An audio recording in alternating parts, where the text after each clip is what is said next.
بسم اللہ الرحمن الرحیم۔ السلام علیکم ورحمۃ اللہ وبرکاتہ۔ Welcome to inside dogmas. جیسا کہ ہم لوگ جانتے ہیں کہ 8 مارچ کا دن عورتوں کی آزادی اور ان کے حقوق کے حوالے سے پوری دنیا میں منایا جاتا ہے، اور اس دن عام طور پہ جو ہم لفظ استعمال کرتے ہیں فیمنزم کو عروج پہ چڑھانے کے لیے، فیمنزم کو پروموٹ کرنے کے لیے عورتیں سڑکوں پہ نکلتی ہیں اور اپنے حقوق کی آزادی کے لیے آواز اٹھاتی ہیں۔ یہ ایک بڑی سیدھی سی بات ہے۔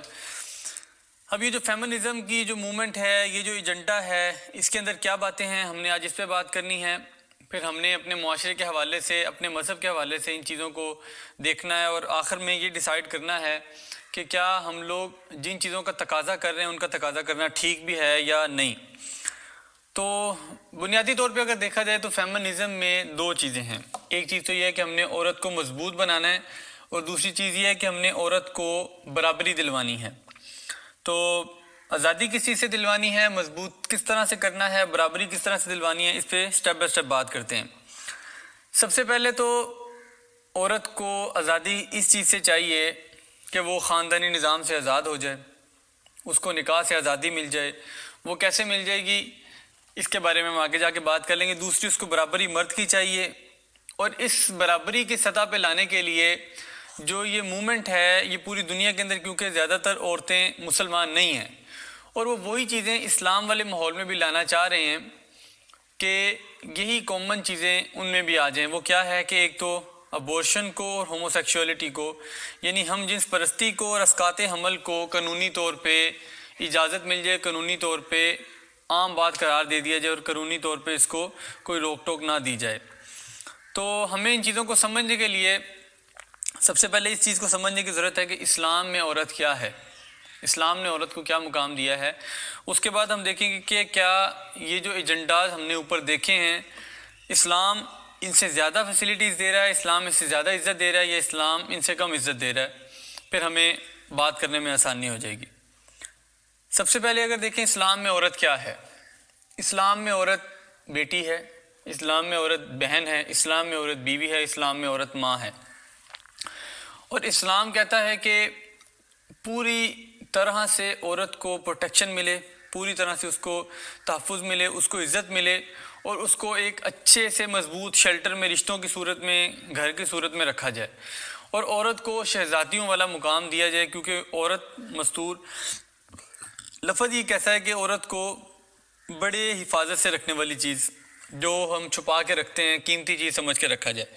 تو اگر عورت بیٹی ہوگی تو اسلام کہتا ہے کہ اللہ کے نبی صلی اللہ علیہ وسلم نے فرمایا کہ جو شخص بیٹی یعنی جو رحمت ہے اس کی پرورش کرے گا، جب وہ مناسب وقت پہ پہنچ جائے، اس کی تربیت کرے، مناسب وقت پہ پہنچ جائے، اس کی شادی کر دے گا، تو وہ قیامت والے دن 2 انگلیوں کو ملا کے کہا کہ وہ میرے ساتھ اس طرح ہوگا، یعنی یہ بیٹی کی صورت میں اس کی ذمہ داری ہے۔ پھر دوسری صورت میں بیوی آ گئی، تو بیوی کو کہا گیا کہ اگر جو انسان بہتر بننا چاہتا ہے تم سب میں سے، یعنی ہم سب مسلمان ہیں، مسلمانوں میں سے جو بہتر بننا چاہتا ہے وہ بہتر ہے جو اپنی بیوی کے لیے، اپنے گھر والی کے لیے بہتر ہے۔ پھر اگر ماں ہے تو پھر ایک انسان پہ 3 گنا ماں کا حق رکھ دیا گیا as compare to his father, اس کے باپ کی بجائے۔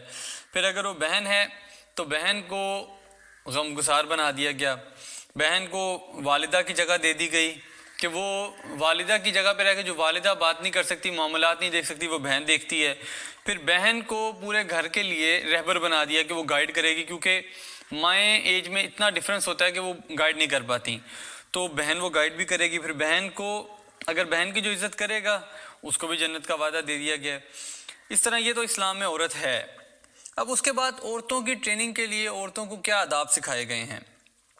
سب سے پہلے تو ہم سورۃ احزاب کی آیت نمبر 33 کو دیکھ لیں گے، جس کے اندر اللہ تعالیٰ قرآن پاک میں فرماتے ہیں وَقَرْنَ فِي بُيُوتِكُنَّ، کیا کریں کہ اپنے گھروں میں ٹھہری رہیں، وَلَا تَبَرَّجْنَ تَبَرُّجَ الْجَاهِلِيَّةِ الْأُولَىٰ، کہ کیا کریں اپنی زینت کا اظہار نہ کریں جس طرح پہلے جاہلیت والے زمانے میں لوگ کرتے تھے۔ اب اس چیز پہ تھوڑا غور کرنے کی ضرورت ہے۔ زینت کے اظہار کا مطلب کیا ہے؟ یعنی اپنے آپ کو سجا کر اپنے آپ کو لوگوں کے لیے نمائش کا ذریعہ نہ بنیں۔ اب اس کا مطلب یہ ہے کہ کیا میک اپ نہ کریں؟ عام طور پہ نیگیٹو بات کرنے کے لیے اس کو یہ مطلب لیا جاتا ہے کہ جی میک اپ نہ کریں۔ صرف میک اپ نہیں ہے، اس کے اندر آپ کا لباس بھی آ جاتا ہے، اس کے اندر آپ کا جو شکل و صورت کے لحاظ سے جو دکھانا ہے وہ بھی آ جاتا ہے، اس کا آپ کا آواز کے لحاظ سے جو پردہ ختم کرنا ہے وہ بھی آ جاتا ہے۔ تو آپ کا زینت کا ناز اظہار کرنا کس کے سامنے نہیں کرنا آپ نے اظہار؟ جو آپ سے نامحرم ہیں، جن کو آپ اپنا چہرہ نہیں دکھا سکتی، جن کا اسلام نے آپ سے پردہ واجب کیا ہے۔ تو اس کے اندر پھر چوتھی بات جو کی گئی، وَأَقِمْنَا الصَّلَاةَ وَآتِينَا الزَّكَاةَ، نماز قائم کریں، زکوٰۃ دیں، یعنی بنیادی بات ہے۔ وَأَطِيعْنَا اللَّهَ وَرَسُولَهُ، اور اللہ اور اس کے رسول کی اطاعت کریں، اللہ اور اس کے رسول کی فرما برداری کریں۔ تمام مسلمانوں پہ ایک بات واجب ہو جاتی ہے کہ جب وہ اسلام قبول کر لیتے ہیں، یعنی ایک اسلام کا قبول کرنے کا ایک ہمارا جو بیسک پوائنٹ ہے وہ ہے کلمہ پڑھنا، کلمہ طیبہ کو ماننا، اس کا اقرار کر لینا۔ کیا ہے کہ لا الہ الا اللہ محمد رسول اللہ، کہ اللہ تعالیٰ کے علاوہ کوئی معبود نہیں ہے، محمد صلی اللہ علیہ وآلہ وسلم اللہ کے آخری رسول ہیں۔ جب انسان نے اس بات کو اقرار کر لیا، اس بات کو مان لیا، تو اس کا مطلب اس نے اسلام کا یونیفارم پہن لیا۔ اب وہ جس جگہ پہ آ گیا ہے وہاں پہ اس نے اسلام کو اپنی سیلف کے لیے بھی، اپنی ذات کے لیے بھی اور دوسرے لوگوں کے لیے بھی ایک نمونہ بن کے دکھانا ہے، اس کو اپنے پہ بھی اپنا کے دکھانا ہے، دوسروں کو بھی اپنانے کے لیے کہنا ہے۔ تو اس کے اندر جو جو اللہ نے کہہ دیا ہے اس کی اطاعت کریں، جو اس کے رسول نے کہہ دیا ہے اس کی اطاعت کریں۔ اللہ نے اپنے رسول کے ذریعے انسان تک پہنچا دیا، اب اس کی اطاعت کرنا اس پہ واجب ہو گیا۔ تو وَأَطِيعْنَا اللَّهَ وَرَسُولَهُ، عورت کو بھی خاص طور پہ یہاں پہ اس کی تاکید کر دی گئی۔ پھر اس کے علاوہ اگر ہم سورہ نور کی آیت دیکھیں، سورہ نور کی آیت نمبر 31، وَقُلْ لِلْمُؤْمِنَاتِ يَغْضُضْنَ مِنْ أَبْصَارِهِنَّ، اور کہہ دیجئے مومنات سے یغضضن من ابصارہن، کہ اپنی نگاہوں کو نیچے رکھیں، ان کی حفاظت کریں، وَيَحْفَظْنَ فُرُوجَهُنَّ، اپنی شرمگاہوں کی حفاظت کریں، وَلَا يُبْدِينَ زِينَتَهُنَّ إِلَّا لِبُولَتِهِنَّ، پھر آگے وہی بات جو میں نے پہلے کر دی ہے کہ اپنی زینت کا اظہار کس کے سامنے نہیں کرنا، محرم کے سامنے کرنا ہے اور نامحرم کے سامنے نہیں کرنا۔ پھر اس کے بدلے میں صرف عورت کو تو نہیں اللہ تعالیٰ صرف سکھا رہا، دین پوری انسانیت کو سکھا رہا ہے، تو اللہ تعالیٰ نے پھر مردوں کو اس کے مقابلے میں کہہ دیا کہ بھائی آپ نے گھر میں، یہ بھی سورہ نور کے اندر یہ احکامات کے اندر ہے کہ آپ نے جب کسی کے گھر جانا ہے تو عورت کی زینت کی وجہ سے، کہ عورت کئی دفعہ ایسے عورت آپ کے سامنے نہیں آ سکتی، اس نے پردہ نہیں کیا کیونکہ آپ اس کے نامحرم ہیں، تو آپ نے پہلے دروازہ کھٹکھٹانا ہے، آپ نے اجازت لینی ہے، پھر آپ نے اندر جانا ہے۔ اگر آپ کا عورت کے ساتھ اتفاقاً سامنا ہو بھی جائے تو آپ نے اپنی نظروں کی حفاظت کرنی ہے، پھر آپ نے اپنی شرمگاہ کی حفاظت کرنی ہے۔ یہ تو عورت کے ساتھ جو معاملات ہیں وہ مردوں کو بھی سکھا دیے گئے اسی صورت کے اندر، اسی جگہ پہ۔ اس کے بعد اگر ہم تھوڑی سی اور بات کریں کہ معاشرے میں ہم نے عورت کی عزت دلوانی، عورت کو، جو میں نے شروع میں بات کی، عورت کی عزت پہ ہی یہ ساری فیمنزم والی بات ہے، تو عورت کی عزت کیسے دلوانی ہے؟ اسلام کیسے دلواتا ہے؟ اسلام کہتا ہے کہ اگر کوئی عورت پہ الزام لگائے گا کہ یہ بدکار ہے، اس نے زنا کیا ہے، یا اس کی پاک دامنی پہ کوئی بات آ گئی ہے، تو وہ کیا کرے گا؟ وہ 4 گواہ لائے گا۔ اب وہ اگر 4 گواہ نہیں لا سکا تو پھر کیا ہوگا؟ پھر اس کو اس کی سزا میں 80 کوڑے مارے جائیں گے کہ بھئی آپ نے عورت، ایک پاک دامن عورت پہ انگلی اٹھائی ہے۔ اب اس کی آگے ڈیٹیل ہے، لیکن یہ بنیادی طور پہ جو سب کے لیے بات ہے وہ یہی ہے، اگر وہ 80 کوڑے کھا لیتا ہے، اس کے بعد تا ہمیشہ، جب تک وہ زندہ ہے، تا زندگی اس کی گواہی قبول نہیں ہوگی، وہ کسی کی گواہی نہیں دے سکتا، کیونکہ وہ اسلام کی نظروں میں ڈیفالٹر ہو گیا۔ اسلام کے لیے ایک عورت کی عزت اتنی قیمتی ہے۔ اس کے بعد عورت کے اوپر جو معاشرے کے طور پہ کچھ رشتہ دار ہوتے ہیں، کئیوں کا مقام زیادہ ہوتا ہے، جیسے ماں باپ ہیں، جیسے اس کا شوہر ہے، جیسے اس کے بچے ہیں، تو پھر عورت کو اللہ تعالیٰ نے کیا کیا حقوق دوسروں سے دلوائے ہیں۔ شوہر کو سب سے پہلے کہا ہے کہ عورت کو مقام دے، عزت دے، رتبہ دے اپنے گھر کے اندر، اپنی ذات کے اندر حق دے اس کو۔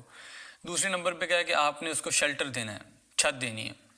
تیسرے نمبر پہ آپ کو اس کو کہا ہے کہ بھائی وہ آپ کے گھر کی شہزادی ہے، ملکہ ہے، آپ نے اس کو کما کے لا کے کھلانا ہے۔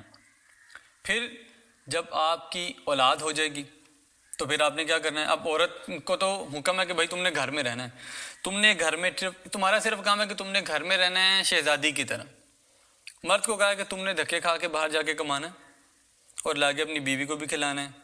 پھر اگر آپ کی اولاد ہو جائے گی، وَعَلَى الْمَوْلُودِ لَهُ رِزْقُهُنَّ وَكِسْوَتُهُنَّ بِالْمَعْرُوفِ، تو پھر آپ نے اپنی اولاد کو بھی رزق، اس کے نان و نفقہ، اس کے لباس کا خیال کرنا ہے۔ پھر اگر مالی طور پہ دیکھا جائے تو پھر اللہ تعالیٰ نے کہا ہے قرآن پاک میں ہی، وراثت کے حقوق جب ہم پڑھتے ہیں سورہ نساء پارہ نمبر 4 میں، تو عورت کو 2 طرح سے وراثت ملنی ہے۔ عورت کو اس کی شوہر کی وراثت بھی ملنی ہے، عورت کو اس کے باپ کی وراثت بھی ملنی ہے۔ پھر اس کا جب یہ دونوں طرف سے اس کو وراثت ملے گی وہ مرد کے برابر آ جائے گی۔ پھر دوسری طرف یہ بھی کہہ دیا مرد کو کہ جب وہ تم نکاح کر کے لاؤ گے تم نے اس کو مہر بھی دینا ہے، حق مہر بھی دینا ہے۔ اگر ان کیس اس عورت کا اس مرد کے ساتھ گزارا نہیں ہو رہا، وہ اس کو طلاق بھی دے دیتا ہے، تو جب تک وہ طلاق کی عدت نہیں پوری کر لیتی تب تک بھی آپ نے اس کا نان و نفقے کا خیال رکھنا، اس کو اپنے گھر میں رکھنا، اس کو عزت دینی ہے۔ یہ اسلام نے عورت کو مقام دیا ہے، یہ اس کو عزت دی ہے۔ اب جہاں تک آ جاتی ہے نیگیٹیوٹی پھیلانے کی بات، جہاں تک آ جاتی ہے کہ آپ عورت کو ایک ایڈورٹائزمنٹ کا ذریعہ بنا رہے ہیں، جہاں آپ عورت کو ایک ایسا معاشرے کے سامنے ایک ایسی تصویر بنا کے دکھا رہے ہیں کہ آپ کا کوئی بزنس اس کے بغیر نہیں چل رہا، آپ کا کوئی برانڈ نہیں اس کے بغیر چل رہا، اس کے ایڈورٹائزمنٹ کے بغیر نہیں چل رہا، تو آپ نے جو اس کو نیگیٹو مقام دے دیا ہے جس کے اندر وہ اپنے آپ کو سیکیور فیل نہیں کر رہی، تو جو عورت کے ذریعے بے حیائی پھیلا رہے ہیں یا کسی بھی ذریعے سے پھیلا رہے ہیں، تو وہ بھی سورہ نور میں اللہ تعالیٰ نے کہہ دیا ان الذین یحبون ان تشیع الفاحشہ، کہ بے شک وہ لوگ جو یہ پسند کرتے ہیں کہ فحاشی پہلے، بے حیائی پھیلے، فی الذین آمنوا، ایمان والوں میں، مومنوں میں پہلے، لہم عذاب علیم، ان کے لیے دردناک عذاب ہے، فی الدنیا والآخرہ، کہاں پہ بھی، دنیا میں بھی عذاب ملے گا اور آخرت میں بھی عذاب ملے گا۔ اب یہ سوچنا چاہیے ان لوگوں کو جو یہ سارے معاملات کرنا چاہ رہے ہیں اور کر رہے ہیں۔ اس کے بعد میں نے بات کی تھی شروع میں کہ دو طرح سے بیرونی طاقتیں جو موومنٹس وغیرہ چل رہی ہیں وہ چاہتی ہیں کہ عورت کو آزادی ملے۔ ایک تو اس میں بات یہ ہے کہ ابورشن کو لیگل قرار دے دیا جائے، دوسری بات یہ تھی کہ ہومو سیکشولیٹی کو الاؤ کر دیا جائے۔ اس سے کیا ہوگا کہ جب ابورشن قانونی ہوگی، کوئی جرم نہیں ہے، تو پھر کیا ہوگا کہ لوگ نکاح نہیں کریں گے، نکاح والی جو سنت ہے وہ ختم ہو جائے گی۔ جب نکاح ختم ہو جائے گا تو پھر کیا ہوگا کہ آپ کا کون سا خاندان، اگر کوئی بچہ ایگزسٹ کر بھی جاتا ہے، شادی کے بغیر وہ پیدا ہو رہا ہے، تو پھر آپ کا کون سا باپ، تو پھر مسئلہ ختم ہو گیا، ڈاری ختم ہو گیا، تو کوئی فیملی نہیں بنے گی، خاندان نہیں بنے گا، بات ختم۔ اب اگر آپ نے خاندان بنانا ہے، اسلام ہمیشہ سے ترجیح دیتا ہے، اسلام نے جو نقطہ بتایا ہے جو اصل میں ایگزسٹنس کے لیے ضروری چیز ہے وہ یہی ہے کہ ایک عورت یا ایک انسان، ایک مرد، کوئی بھی ہر مسلمان خاندان کے تحت رہے، کیونکہ اس کی ایک پہچان ہو اس سے۔ تو اگر عورت اسٹرانگ ہوگی، عورت کا بیک گراؤنڈ اسٹرانگ ہوگا تو پورا خاندان اسٹرانگ ہوگا۔ اگر عورت ویک ہے، عورت غیر محفوظ ہے، تو اس کی پوری نسل غیر محفوظ ہے، اس کا بیک گراؤنڈ غیر محفوظ ہے اور آنے والی نسل بھی غیر محفوظ ہے۔ اب عورت نے مضبوط کیسے ہونا ہے؟ نکاح کے ذریعے مضبوط ہونا ہے۔ سب سے پہلے کیا ہوگا کہ عورت جب نکاح کرے گی تو عورت کو ایک شناخت مل جائے گی، اس کے شوہر کا نام اس کے ساتھ لگ جائے گا۔ اس کے والد کا نام پہلے اس کو شناخت دے رہا تھا، کیونکہ اس کے والد نے بھی نکاح کیا تھا، اس کی والدہ کے ساتھ ان کو شناخت ملی تھی نا، تو سب سے پہلے نکاح کرے گی تو شناخت ملے گی۔ اس کے بعد کیا ہوگا کہ دو خاندان ملتے ہیں، عورت سے صرف میاں بیوی نہیں ملتے، پورے خاندان ملتے ہیں۔ جب خاندان ملیں گے تو ایک نئی طرح سے شناخت ملے گی، نئے رشتے بنیں گے، دادا کا رشتہ بنے گا جب اولاد ہوگی، نانا کا رشتہ بنے گا جب اولاد ہوگی، پھر اس خاندان کے رشتوں کے لحاظ سے کوئی خالہ بن جائے گا، کوئی ماموں بن جائے گا، کوئی چاچو بن جائے گا، یہ سارے رشتے بننا شروع ہو جائیں گے۔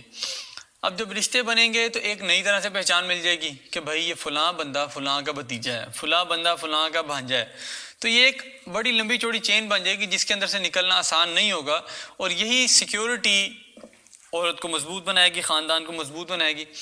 اور آخر میں عورت کے لیے جنت میں جانا بھی آسان اللہ تعالیٰ نے بنا دیا ہے، کہ صرف اور صرف اس کو کہا گیا ہے کہ بھائی جو اسلام نے بنیادی باتیں جو ارکان ہیں، نماز قائم کرنا، زکوٰۃ دینا، ان پہ عمل کرے، رمضان کے روزے وغیرہ رکھنا، یہ سیدھے سیدھے کام کرنے کے ساتھ صرف شوہر کی اطاعت کرے تو عورت کو جنت کی ضمانت اسلام نے دی دی، اللہ کے نبی صلی اللہ علیہ وسلم نے اس کو جنت کی ضمانت دی۔ اب اللہ تعالیٰ نے یہ ساری باتیں اپنے نبی کے ذریعے ہم تک پہنچا دیں، ہمیں ان کو اڈاپٹ کرنے کا کہہ دیا۔ اب ہمیں کن چیزوں میں الجھایا جا رہا ہے کہ جی ہمیں برابری چاہیے۔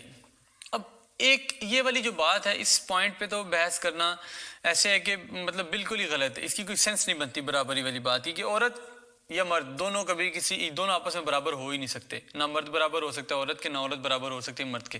یہ تو ایک ایسی بحث میں دنیا کو ڈال دی ہے کہ جس کا حل نکالنا ممکن ہی نہیں، کیونکہ پھر وہ کمپیریزن جو شروع ہوتا ہے وہ ایسی چیزوں سے شروع ہوتا ہے جو واقعی اللہ تعالیٰ نے فرق بنائے ہیں دونوں چیزوں کے اندر، کہ بھائی جو اس میں فرق ہے اس کے ساتھ مقابلہ کریں گے کہ جی یہ چیز عورت میں نہیں ہے، یہ چیز مرد میں نہیں ہے، تو وہ کمپیئر نہیں کی جا سکتی۔ اب جو باتیں ماننے والی ہیں، اللہ تعالیٰ نے عورت کا حوصلہ سب سے مضبوط دی ہے، عورت کو ذہنی طور پہ گھر چلانے کے لحاظ سے بہت اسٹرانگ بنایا ہے۔ اب وہ اسٹرانگ ہوگی تو وہ اولاد کی پرورش کرے گی، اس کے اندر برداشت ہوگی، وہ گھر چلا سکے گی، گھر کو صاف رکھ سکے گی، تربیت کر سکے گی اچھی، اس کا حوصلہ زیادہ بنایا اللہ تعالیٰ نے۔ لیکن اللہ تعالیٰ نے اس کا جسم کمزور بنایا، اس کی ہڈیاں کمزور ہوتی ہیں، وہ وزن نہیں اٹھا سکتی زیادہ۔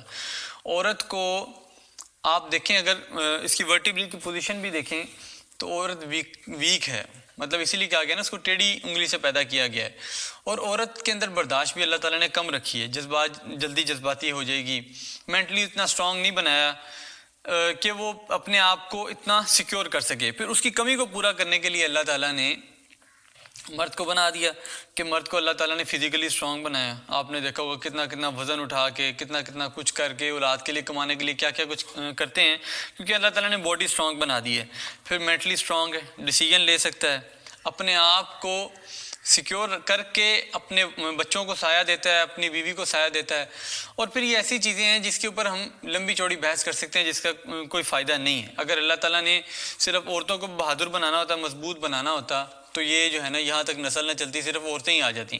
اگر اکیلی عورت آ جاتی تو بھی نسل نہ چلتی، اکیلے مرد آ جاتے دنیا میں تو بھی نسل نہ چلتی۔ تو یہ اللہ تعالیٰ کے نظام کو چیلنج کرنے والی بات ہے کہ آپ ایک بندے کو سیکیور کرنے کے لیے، یا ایک بندے کو آپ کہہ لو کہ برتری دینے کے لیے یہ پوری جنگ شروع کر رہے ہیں، جو کہ لامتناہی جنگ ہے، نہ ختم ہونے والی جنگ ہے۔ تو اسی لیے اللہ تعالیٰ نے جو قوانین ہمیں بتا دی ہیں، جو چیزیں ہمیں بتا دی ہیں، اس کے اندر رہتے ہوئے ان چیزوں کو سمجھتے ہوئے ہمیں اس بحث سے، اس فساد سے نکلنے کی ضرورت ہے۔ اور بہتر بھی یہی ہے کہ بجائے ان چیزوں میں گھسنے کے ہم اپنے آپ کو دین سکھائیں۔ یہ جتنی باتیں میں نے کی ہیں کہ یہ عورت نے اسلام کو یہ مقام دیا ہے، عورت نے یہ مقام دیا، مرد کو یہ مقام دیا ہے، اچھا یہ سارے مقامات جو اللہ تعالیٰ نے دے دیے ہیں انسان کو، یہ تبھی انسان معاشرے میں اپلائی کر سکے گا جب وہ دین پڑھے گا۔ جب وہ دین کو پڑھے گا، دین پہ عمل کرے گا، تو ہی معاشرہ خوشحال ہوگا، تو ہی یہ رولوں سے بندہ باہر آئے گا۔ اگر ہم لوگ یہ صرف لفظی طور پہ یہ بات کرتے رہیں گے بار بار کہ جی یہ کیسے پاسبل ہے کہ آپ ان کو برابری دے دیں۔ اب میں یہ پچھلے سال جب یہ ہوا تھا عورت مارچ، جب سے اس کے اوپر زیادہ آواز اٹھنا شروع ہوئی ہے، جو اس میں کلمات تھے، جو اس میں سلوگنز وغیرہ تھے، ان پہ تو بات کرنا انتہائی بیکار ہے، کیونکہ وہ ایک فتنے کی بات شروع ہو جائے گی، ان کا کوئی وہ مقام نہیں ہے۔ کس طرح کہ اگر آپ غور کریں تھوڑا سا، ایک عورت نے وہ لکھا ہوا ہے چارٹ پہ کہ جی میں کھانا گرم نہیں کروں گی۔ اچھا کھانا گرم کر کے شوہر کی عزت مقام نہیں کریں گی، لیکن ایئر ہوسٹس بن کے پورے جہاز کی وہ سروسز کرے گی، سب کو کھانا کھلائے گی۔ اپنے شوہر کے کپڑے نہیں دھو سکتی، پورے لانڈری کے کپڑے دھو سکتی ہے۔ تو یہ والی آزادی جو آپ کو بدنام کرتی ہے، اس کو اپنانے کا کوئی فائدہ نہیں ہے۔ اس طرح کی آزادی چاہیے بھی نہیں آپ کو۔ جو سیکیورٹی اللہ تعالیٰ دے رہے ہیں، جو پردے کے احکامات وغیرہ، میں پیچھے اس پہ ڈیٹیل سے بات کر چکا ہوں، ڈسکرپشن میں آپ کو لنک مل جائیں گے۔ جتنے بھی ریلیونٹ عورت سے ہم نے ٹاپک کور کیے ہیں اب تک، میں نے خاندانی نظام کے لحاظ سے ہم نے بات کی، یعنی اس میں، اس کے علاوہ ہم نے عورت کے حقوق کے لحاظ سے بات کی، ویلنٹائن ڈے پہ عورت کے حوالے سے بات کی۔ تو عورت پہ زیادہ بات کرنے کا مقصد بھی یہ ہوتا ہے کہ اگر مرد سنورتا ہے تو صرف گھر سیدھا ہوتا ہے، اگر عورت سنورتی ہے تو نسل سیدھی ہوتی ہے، عورت مضبوط ہوتی ہے، نسل مضبوط ہوتی ہے۔ ایک عورت کی اچھی تربیت ہو جاتی ہے، ایک لڑکی کی اچھی تربیت ہو جاتی ہے، تو اگلی آنے والی نسل کی اچھی تربیت ہو جاتی ہے۔ تو اسی لیے عورت ٹھیک ہوگی تو وہ پتہ نہیں کتنے لوگوں کے جنت میں جانے کا ذریعہ بن جائے گی۔ یہ زندگی صرف ایک ٹیسٹ کے طور پہ ہے، ہم لوگوں کو آزمانے کے لیے۔ اللہ تعالیٰ کو ایسے لوگوں کی ضرورت نہیں ہے کہ جو صرف اور صرف عبادت ہی کرتے ہیں، وہ فرشتے بھی کافی تھے۔ تو اللہ تعالیٰ نے صرف ٹیسٹ کرنے کے لیے ہمیں پریکٹیکلی اس دنیا میں بھیجا ہے۔ تو ان بحثوں سے نکل کے ہم لوگوں کو دین کو سیکھنے کی ضرورت ہے۔ میسیج بھی آج کا یہی ہے کہ ہم لوگ اپنی اولاد کو دین سکھائیں، خود دین سیکھیں۔ ہمیں جب یہ دین سیکھیں گے تو ہمیں پتہ چلے گا کہ اللہ تعالیٰ نے ہمیں کیا لیمیٹیشنز دی ہیں، کس میں رہنا ہے، مرد نے کس میں رہنا ہے، بیٹے نے کس میں رہنا ہے، بھائی نے کس میں رہنا ہے، عورت نے کس میں رہنا ہے۔ تو پھر جو آگے سے شکلیں ہیں ان چیزوں کو خود بخود وہ سیکھ لیں گی۔ تو اللہ تعالیٰ ہمیں ان چیزوں کو سمجھنے سیکھنے کی توفیق دے، اور ہر مرد کو، ہر عورت کو اپنی اپنی ذمہ داریوں کو سمجھنے کی، ان کو آگے امپلیمنٹ کرنے کی توفیق دے۔ اور یہ جو فتنے نکلے ہوئے ہیں ہمارے معاشرے کے اندر، فیمنزم والے جو نئے نکل رہے ہیں، جو پہلے سے بھی کئی فتنے، ان سے نکل کر ہمیں لوگوں کو بھی بچانا ہے اور خود بھی بچنا ہے، پھر یہ معاشرہ مضبوط اور مستحکم ہوگا۔ ادروائز ہم لوگ باہر کے ملکوں کے حالات دیکھ رہے ہیں کہ انہوں نے فیملی سسٹم ختم کر کے آج وہ پچھتا رہے ہیں کہ جی ان کی موسٹلی جتنے بھی بچے ہیں ان کے والدین کا نہیں پتہ۔ تو یہ معاملات اس طرح ہی چلتے رہیں گے۔ باہر کے ملکوں میں تو وہ حیران ہوتے ہیں کہ یار اچھا ایک ہی مرد یہ سارا کچھ کر رہا ہے، پورے گھر کو چلا رہا ہے، اور باہر ان کو دھکے کھانے پڑ رہے ہیں، بچے بھی پالنے پڑ رہے ہیں، اور پھر ان کا جو سوشل سسٹم ہے اس کے تحت وہ گرو کر رہے ہیں، اولڈ ہاؤسز وغیرہ بن رہے ہیں، والدین کی عزت نہیں ہو رہی. تو یہ سارے ایتھیکلی جو مسئلے ہیں ان کے ساتھ ہو رہے ہیں. اللہ تعالیٰ ہمیں بات کو سیکھنے کی، سمجھنے کی، اس پہ عمل کرنے کی توفیق دے. اسی دعا کے ساتھ آپ سے اجازت چاہیں گے. ہمیں اجازت دیجیے. اللہ نگہبان.